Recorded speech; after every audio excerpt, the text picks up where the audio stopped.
Aner malak nyam kana diala content barwani lingwa seme ka Nuer online TV channel. Nwala shang jandang ro idubakel ka paibangon. Ron kina dang ro widi jandang ro widi diech anda mandun shang kod nyak le anong ro ina gwa seme. Joban lingwa seme very important gore jeno di run palping ke liengde. Ban right kamana chitu gre wiske bentiu ku unto state. No gwan mi mo chati chair and content ŋiääc ke Nueri ka DP cam gwan mi mo a chaga la rejectin ke chaga kapintin ban jo me ban je linkel ne me jeg mi tuɔɔk ke mi chala da kuma kir mayrdit ane te konte chi barar ke demonstration no re weche ka unit state ban je linkel kare ler kana me akan kono ni ami jiram jidit gwa seme gore jen wojin deri Nuer online TV channel deri je support ka deri notification bell deri je twan ka koro mi subscribe gore jen o ban me ban je linkel ka do badana je to ka je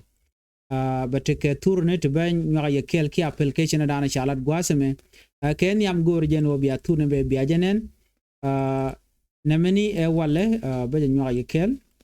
tourne meni e wale tourne meni e demonstration chalat ray wichin winimi ngai kono ne te ngwan chilo jin je je ka longa do badana cha da kuma cha je yen ka je ga tere te jen ka je ka lo ka je lo gore jen o jen no deje yen ka jom chalat gwaseme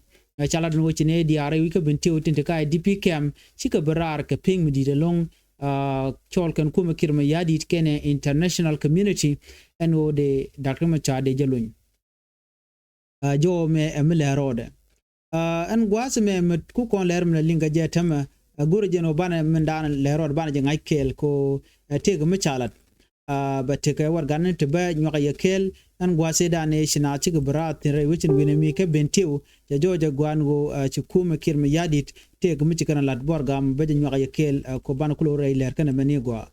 baga nyok ba mani shooting kon in sha goreken war ganen kon mo gwase me okay gor jeno ba nyoka yekel gwadamo gor jeno biya te ke choblu anyurung kamandan en ci kana gor gwadamo ne no war game jen war gadan ci kana gor laken kanetin kontilane kir mayrdit ray wichin winemi warga meni nyudo kon mandan shoda lat no ketin kon lat karodian baga nywa ye kelbo meni shot ken kata dan en chalat ke genetin kontin donc tela ŋiääc gorje no biarin palpin na warga kel warga rodien jenene gwada meni gwada dan tisho na teketin dir sho na dir kenen gwada mo dio wargani no jena gwada me na me warga jok me bagor no ban nyaga yekel ere ler kana meni ko gor kono ban kon lat ko ban ka ngach no ban ngaje gwan wo ne re wichin winimi chine tin wan ni ko gwase da ne cha da kuma cha je yen ke je a shi ga barar ka ping midit a nyut kana kir mayrdit no chilo jen chetet ko madana let kana ke malat ke kum kir mayrdit so jigan shu guje no be ga barar be ken support den ke da kuma char be ken be nyut chir madana ngai kono gwad meni so ne me akel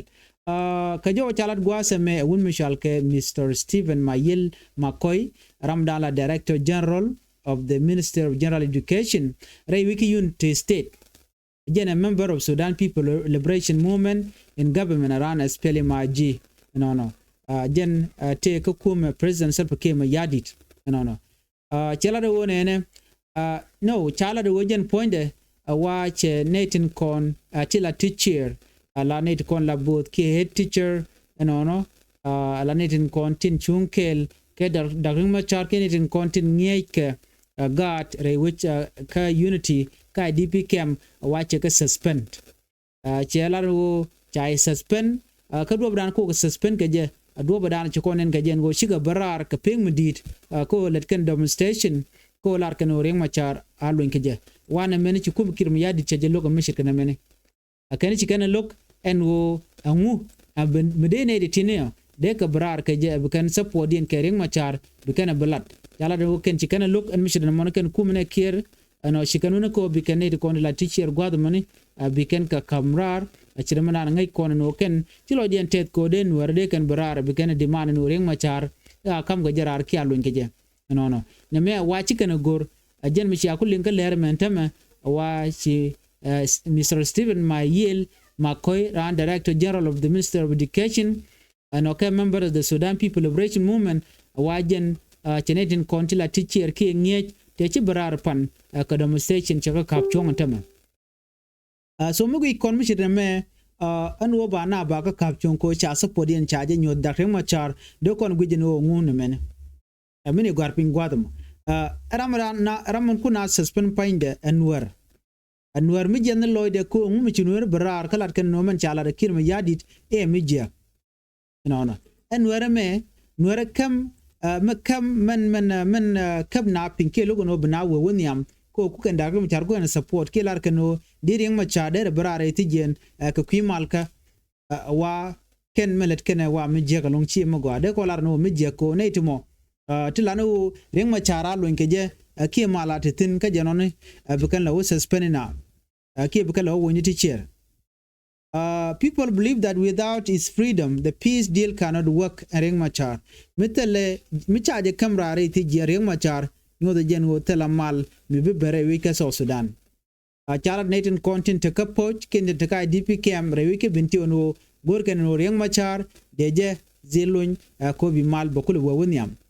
but ka jodan charat gwaseme aneti kon lane kiir mayrdit kenishi kana gorno bi darkema char be berare tijen ajen menen yana tamma ne ka demonstration e chalat no chinetin kon atin chaman chalat kum kiir mayrdit no chaga suspend keneti kon la teacher chala do nene teacher union ken civil society group no ke citizen di alin tere which ka Sudan wa chicken decision me chicken condemn decision chalat ene kiir mayrdit rewi ka bentiu ano kep ken net kon la teacher chong ko chi berar community members inside Poch say the suspension is unfair. They say the teacher were exercising their right to free expression and peaceful protest. International human rights defenders are lucky to raise concern because this action violates freedom of speech and the right to education. Right now, bana jigano ne la kum kiir mayrdit men la che chong. Nuer content che influence and wa deu jeno ne kiir mayrdit jak jagwar gan thong mio ajuka ne content ke education minister ka bentiu no ne ko la teacher den ka DP cam ka ci barar ko ring machar alun ka je ka be kapin jen ci akuling no chara idien chaje bad jo rai dan dong la dung dien rami momi la kuer ka jano dune education lero lo mat ka politik mi mo dung del gorka abana buga lo kapin na meni che chong ami chene makarwa da che chong riek e point de ko lar no chere jwe jen mi keb ne ku chong e ko chi ga barar nyut kan supporting kering machar ka kan dok teacher wa chi freedom dien nan de ko ke je che jangu la lar kan ne ko dul gor ngai kan ngwa kalong de ne ko la politician ko rami mo mi la ngi ngaje chonde de rami mo mi ten jen bank office wa kan te ke chong ko de kering machar de kan de man no de je release freedom of expression awajaten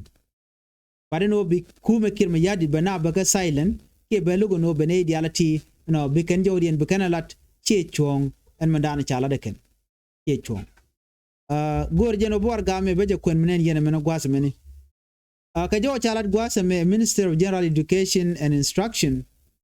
Director General order the order shall be cited as the Director General order number 21/2025 for the indefinite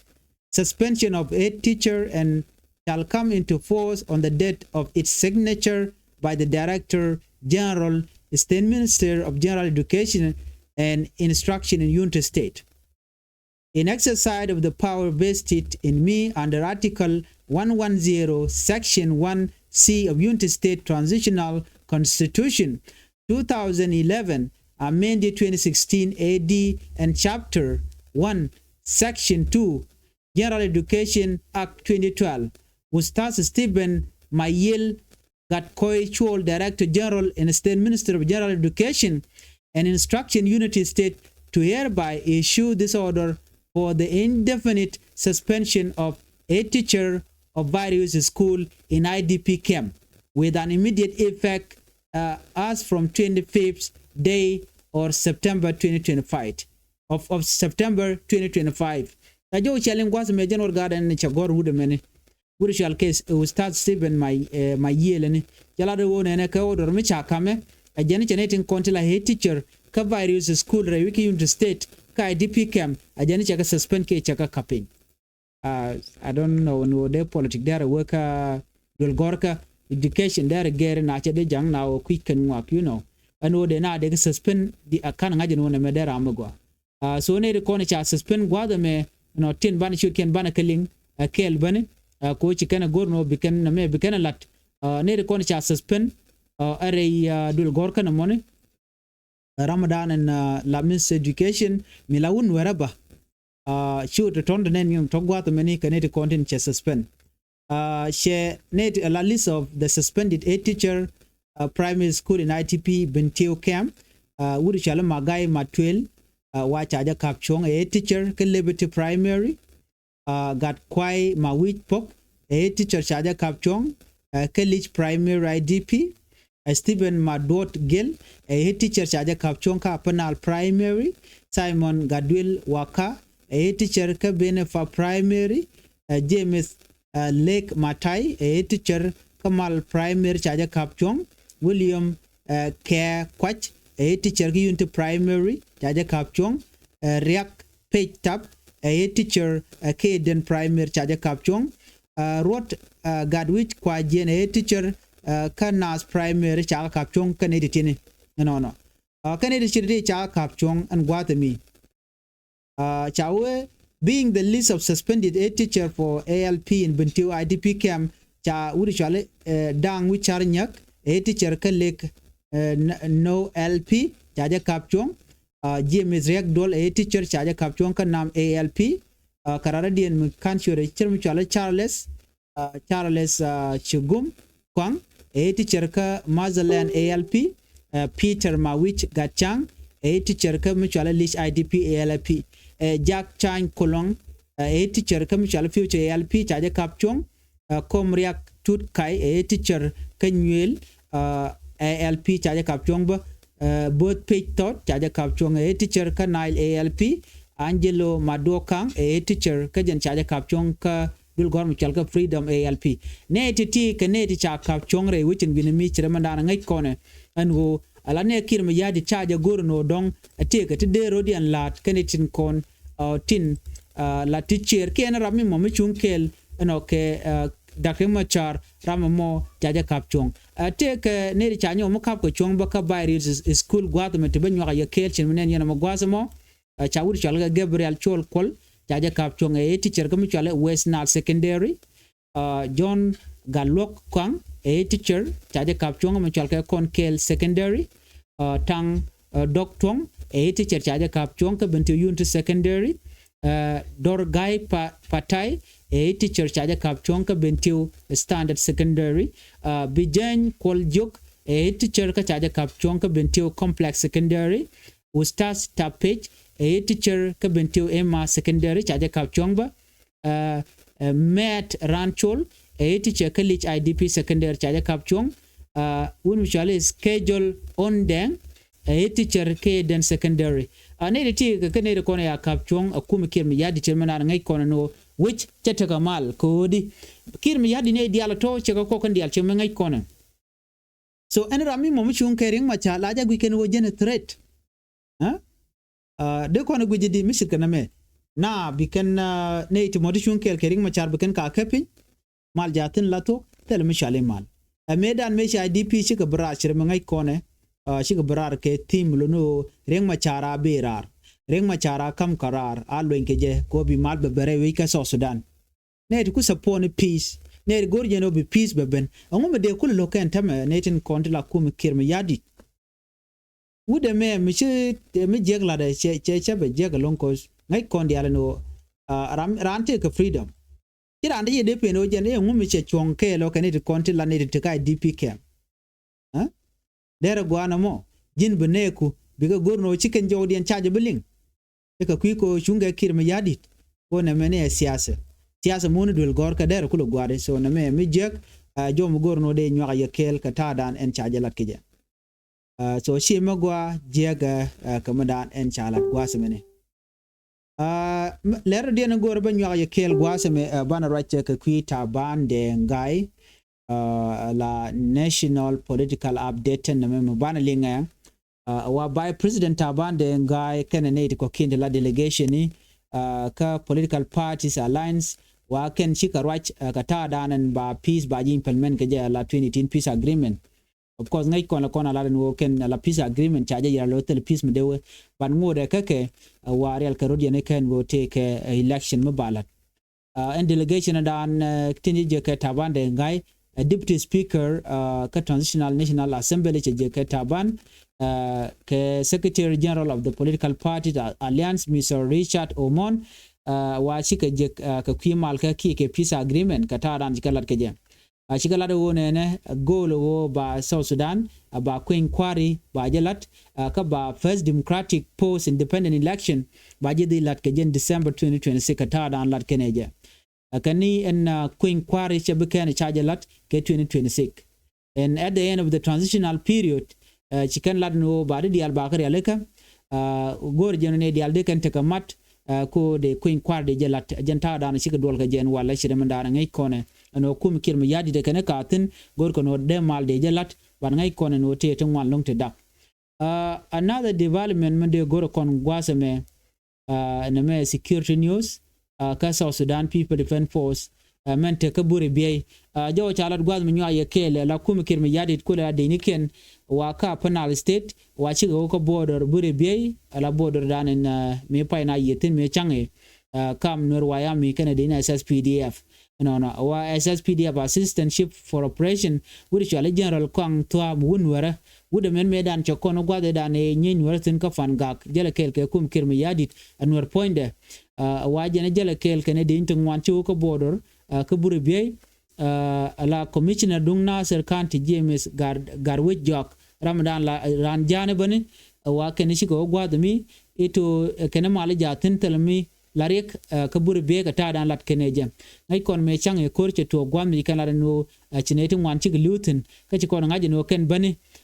cha kan nang nei ngwalong bat kan pegdien kan lat men biya kul ngaje ne kan ji kan jel kare ni ali na jel ke jel ken ke dung UN jel ken ke dung UN chairman kon ngai kon ngo mi kan security cha stable ngum use ken helicopter ka je but helicopter yot ke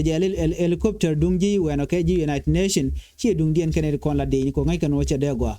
jel ken ke dung UN ko ngai kan no chi Nuer waya mi ke jeten bor chi kare nyal dung UN chi kan de bar jen ta dan ye let ken chi daga me dan ne ke do be dan me chi ben ke bur be ke first time me chi kon me to ko Nasser me chi ngwen Nuer charen lag jok wade chi kor ya to ko je no chi kon diala ngaje no shuga ben kare nyal UN ko kan dal kan go de kan ben ke kwakien tin kon de ben ke chit kare nyal ko ngai kan no de ka bar so chicken benan wala ka joran shalat kalat kan no ite relative kam te tin ka bura be ban ngai kon no tela mal meten wena mo so jo me de kon ngaje no chi kwaro chi wala la kwar jane tin kon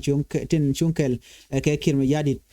jo me gor jen wo de je nyaa yekel ka ta dan en chilere me ben ke je kan kono niam bane ngaje no ka je lat chenga jendang ro ide ro la look ba je nyok melat ke je look Dr. Machar ba je continue ke 22nd ke chang jendang ro ide ro ka pai bangwan ron kin dang ro jendang ro de gor jen en go de kon leriti de kon ke nyakel mi jiram jidit gwasme gor jen wo jinder subscribe kan online TV channel de notification be ade je twan ko mi teler mi bere de chwa mala shube keji what do you think ka ta danen chi Nuer kon re we ke bentiu ne de content ka DP camera ngie teacher ko benne dane shi brar ka jelat ke no ring machar de jelun jinu ngu gwe mo man chala ko me kirma yadit amagwa wala mi jek man gwe yana ka no kene ti anga me de ka ti chirma na ngai kone anga me de ka ti ke tin jekten kone chicken kalat ko jin me keb na chongwa la din right now nyu de jenu kuma man ti tin shi kuma gwa kuma me je right so right now ne de kontin la ngie ke teacher men de encourage ke janene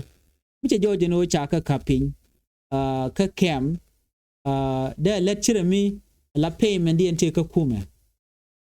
de kon kularo ne mi kap kan ne tin kontin de dul gor ken kap kan kapin okay de lar no gwa ka ko ka ne de logo bilet kan ka dul gor ken ne de kon lo kan ware ban mo ne te ka kem gor je no de ka right ken tin kontin la ji unimis ka do pa nan kuma tinone ano IDP camp angu mukuka connect dul gorken ngu mukuka connect ke kume men la kume South Sudan ke nyin kem ka dul wakane de content ka IDP camp ke je ngu mukuka connect je so dio je na me che chong gor je no kanetin content la ti chere wichin winemi mu cha ku kap chong ka right kanetin content la ji UN ka right ke je ko ne me che jien ka politika teme bo ka to koken and I don't think no na me be wegwa longa ke kanetin content la ne kume kon na me this is beyond you know cha balong cha wajia ka long anyway gor je no de raj me de ling an ban yo je ka le rodien chui pero jino jin ler me be nywane de koken en biate kamal bye bye